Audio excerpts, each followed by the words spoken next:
Hoje eu vou trazer para você algumas verdades sobre morar no exterior e ter experiências mais profundas além do turismo. Como é ser um imigrante? Que problemas que isso tem? E depois eu vou te mostrar que papel que o inglês tem em tudo isso. Esse vídeo não tem roteiro, então eu vou trazer muito daquilo que eu vivi e do que eu vi também em famílias brasileiras morando no exterior, e das minhas experiências morando no exterior também.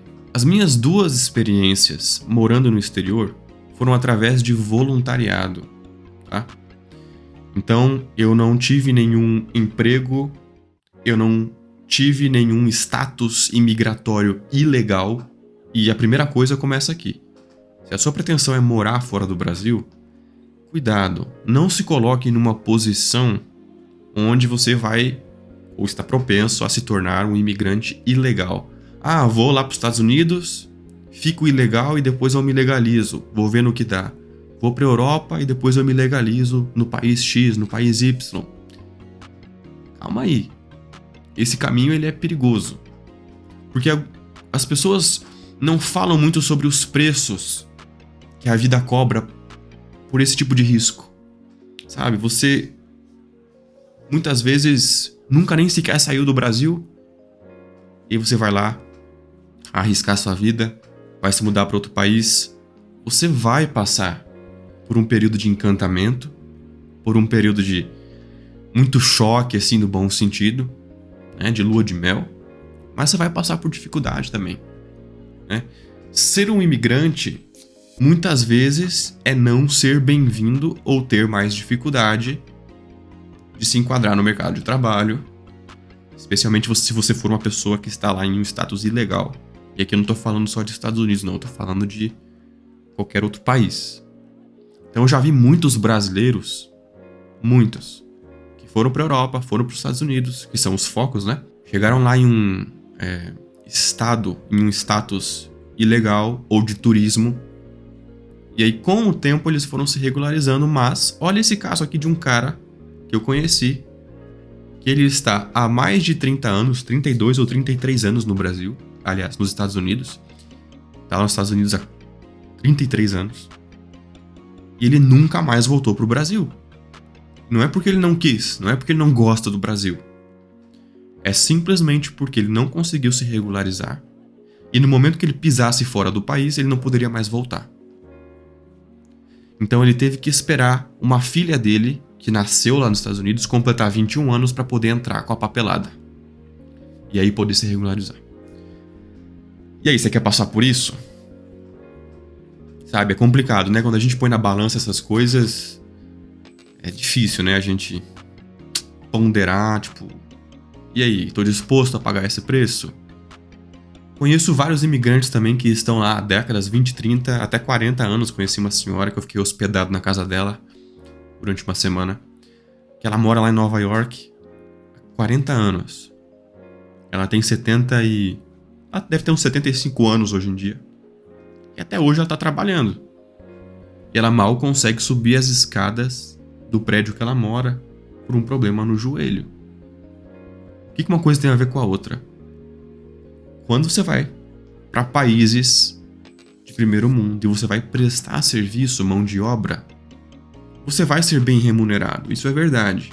Muito mais bem remunerado do que você seria na mesma função aqui no Brasil. No entanto, se você não correr atrás de uma melhora de estilo de vida, é possível que você chegue na sua meia-idade, na sua vida adulta tardia ali, você se torne um idoso, e se você não levantar às 5 horas da manhã para bater massa lá na construção, para levantar peso, para limpar a casa, aos 65, aos 70 anos, se você não fizer isso, você não vai ter pão na sua mesa no fim do dia. Isso tem um preço. Isso tem um preço, tem um desgaste. Primeiro porque a aposentadoria em alguns desses países não é tão simples e não funciona tão bem. E não paga tão bem, aliás, né? Não paga tão bem. Funciona, mas não paga tão bem. Segundo porque, cara, você está pagando os bens materiais que você vai conseguir comprar nesse país com a sua saúde. Recentemente eu fiquei hospedado na casa de um casal de amigos. Eles estão considerando voltar para o Brasil na aposentadoria, justamente porque Não compensa ser aposentado lá.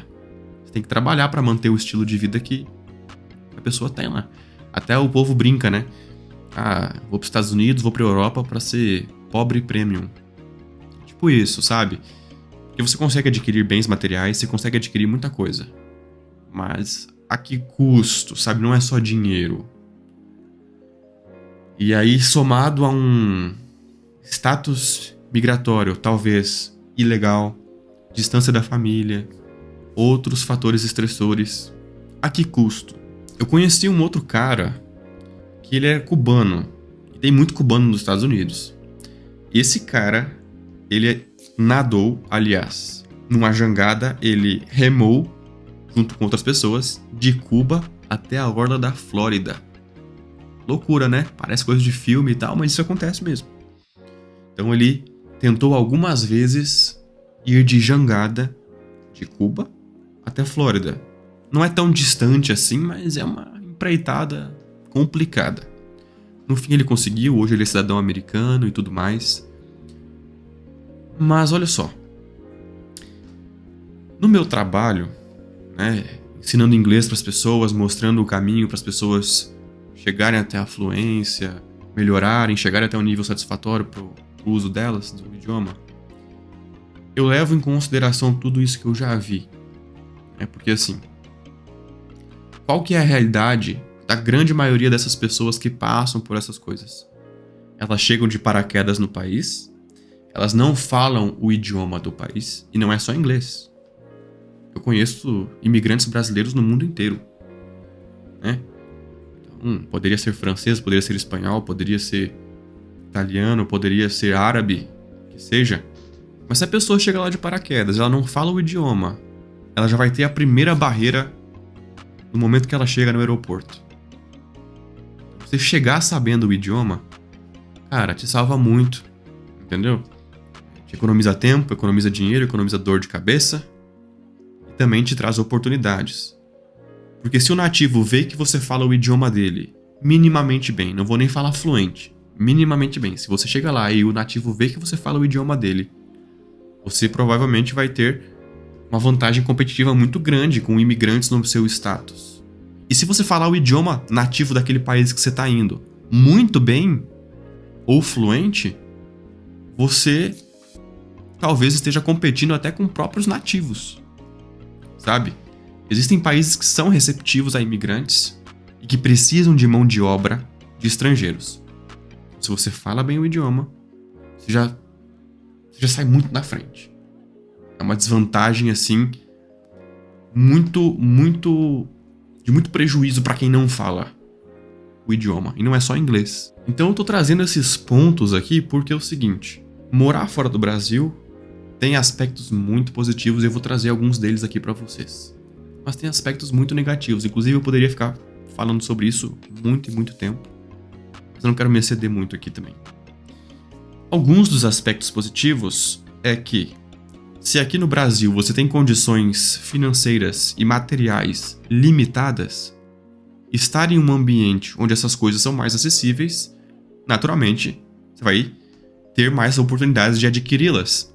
Um carro, um celular, que seja, né? Você vai ter essas oportunidades com mais facilidade do que aqui no Brasil. Você também, né, vai ter contato com comunidades multiculturais. E isso é uma experiência que enriquece muito a sua vida. Te faz entender melhor como as coisas funcionam no mundo afora. O brasileiro ele tem um modus operandi. O americano tem outro. O peruano tem outro. O francês tem outro. O alemão tem outro. O egípcio tem outro. E assim por diante. Pessoas que nunca viveram isso de perto nunca vão saber como é até viverem. Essa é a minha percepção. Então, assim, é muito enriquecedor. E nessa daí de você ter contato com pessoas diferentes, você vai acabar conhecendo gente que você nunca imaginou conhecer. Por exemplo, teve uma vez que eu estava na Albânia. Estava acompanhado de uma colega minha, uma amiga minha. Eu estava na Albânia. Nós fomos até um restaurante local. Havia poucas pessoas nesse restaurante. Perto da nossa mesa, havia uma mulher jantando sozinha. Ela estava para se levantar para ir embora, para pagar. Eu ouvi ela chamando o garçom e pelo sotaque dela eu falei, nossa, essa mulher é americana ou talvez canadense. São sotaques assim mais fáceis de identificar. Antes dela se levantar, eu perguntei pra ela, você é americana ou canadense? Ela falou, eu sou canadense. E a gente começou a bater papo. Pois ali a gente descobriu que ela tinha morado na China durante a pandemia e ela contou umas histórias bizarras pra gente sobre a China. E a gente bateu um papo ali de uns 20 minutos, muito legal, muito enriquecedor. Muito aleatoriamente por causa de uma coisa. Por causa de um idioma em comum.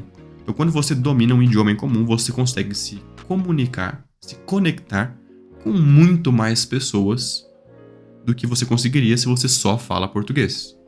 Eu falo sobre isso, tem um dado bem específico lá no meu guia, que se chama Os Segredos da Mentalidade Bilíngue. Então eu falo sobre essa capacidade de conexão com pessoas no exterior. Você pode ler ele agora no link na descrição. Inclusive esse trecho é bem interessante, porque traz números reais, né? Hoje, se a gente fala português apenas, a gente consegue se conectar com, mais ou menos, se não me falha a memória, 300 milhões de pessoas que também falam português. Se você fala inglês, o seu número multiplica exorbitantemente. Então, assim, é um negócio de louco, né? E fora que para fazer turismo também é muito bom. Enfim, eu acho que até vale a pena eu dedicar um outro momento para falar com bastante detalhes sobre isso. Mas eu queria trazer para vocês aqui dois lados da moeda, né? Que tanto as experiências boas como as ruins podem ser melhoradas se você dominar o idioma. Pode ser o inglês, pode não ser o inglês no seu caso. Meu foco aqui sempre é o inglês porque é aquilo que eu domino e eu ensino. Mas é o seguinte, se você está numa situação ruim, sendo imigrante, passando perrengue, fazendo seu passeio, seu turismo, se você souber falar o idioma minimamente bem, você vai se livrar de muita coisa, você vai poupar dor de cabeça e dinheiro. Se você tiver numa situação bacana já, e você falar bem o idioma, você vai estar em muita vantagem em relação a quem não fala. Então, em ambos os cenários, ele tem um papel essencial.